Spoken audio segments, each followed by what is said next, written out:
Continue our conversation now with New York Congressman Peter King, the former chairman of the House Homeland Security Committee. Peter, you took great pains, and I appreciate this, to point out you're the former chairman of the Homeland Security Committee. Even though you still serve on the Select Committee on Intelligence, you didn't anticipate a briefing, and you had some nice words for Jay Johnson. But Pete, there is no escaping the fact that Jay Johnson, before his days as Homeland Security Secretary, he is the person responsible in the Obama administration, I'm told, for coming up with the description of the Fort Hood massacre as, quote, workplace violence. And while he may have been while he may have minded his P's and Q's with you in terms of the etiquette of government, there have to be some problems with the way this is administered and viewed by this administration.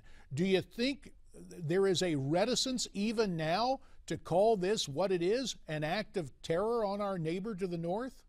I think there may be from the president, the people around him.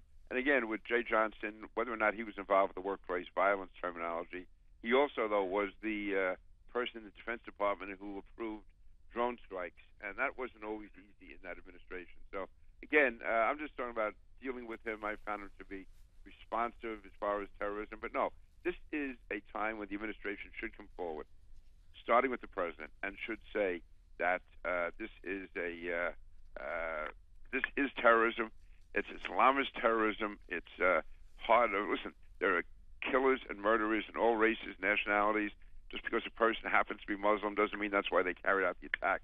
However, in these cases, where you're talking about Muslim converts, when they're acting several days after one another, when it's in response to apparently in response to a demand or an order or request from ISIS to carry out these type of attacks, we have to put political correctness aside and accept the reality that this is most likely a murder, not just carried out, an act of terrorism, not just carried out by a person who happens to be a Muslim, but a person who has been influenced by radical ideology and perhaps more, perhaps in collusion with others.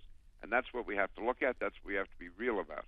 There is another reality, Pete, the reality of two borders, two international borders. We have been focusing on our border to the south with obvious reasons, but now going on north of our border, and Pete, I don't know if things have changed, but post 9/11, we heard from the Border Patrol that some of those areas between the United States and Canada were only marked in effect with traffic cones. Have we stepped up our surveillance and our boundary? Is there a border fence with Canada, as we see in so many places with the Republic of Mexico to our south?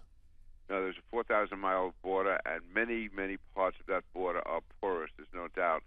One advantage we have in dealing with Canada is that their intelligence operation and the Royal Canadian Mounted Police are excellent allies in the war against terrorism, but just geographically and physically, that border is porous, and if efforts are made to get across it, they will make it. And so we need, I think we do need more surveillance of the border. We also need, though, and this is where intelligence comes in, to monitor a 4,000-mile border is difficult at best, no matter what we do.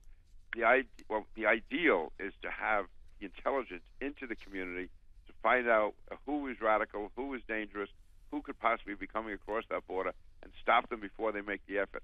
Like I've said here in New York, if somebody arrives and they get here with their explosives, the odds of stopping them once they're here, we have the best police department in the world, we have all the technology, but once they're here, if we don't have intelligence, odds are they're going to make it through.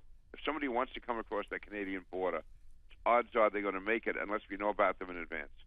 Peter, about a minute and a half remains. You made mention of this earlier, your frustration with some newspapers, with some opinion leaders who are saying that our privacy concerns as citizens need to override any security matters. There has long been tension in this country between security and privacy. In the minute that remains, give us the Peter King equation for preserving personal freedoms and privacy and also maintaining national security. Well, I strongly believe that without in any way violating the Constitution, we can have effective security. For instance, I believe it's very appropriate for police to be monitoring local organizations, to be looking through their sources to find out who in communities could be dangerous, who could have terrorist leanings, who could be involved in conspiracies to carry out violence.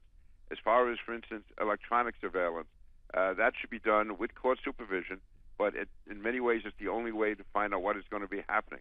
And whether it's NSA or whatever, once Snowden made those disclosures, but some people supported, some people opposed, but the reality is terrorist groups now are able to avoid much of the surveillance we were doing before based on what they learned from the Snowden disclosures, and as a result of that, we are not able to intercept many of the terrorist signals that we were before. But the main thing is to realize we cannot give into political correctness. Amen. We will have to leave it right there. Congressman Peter King, former chairman of the House Homeland Security Committee. Sir, we thank you for your time, and America's Forum will continue here on Newsmax TV.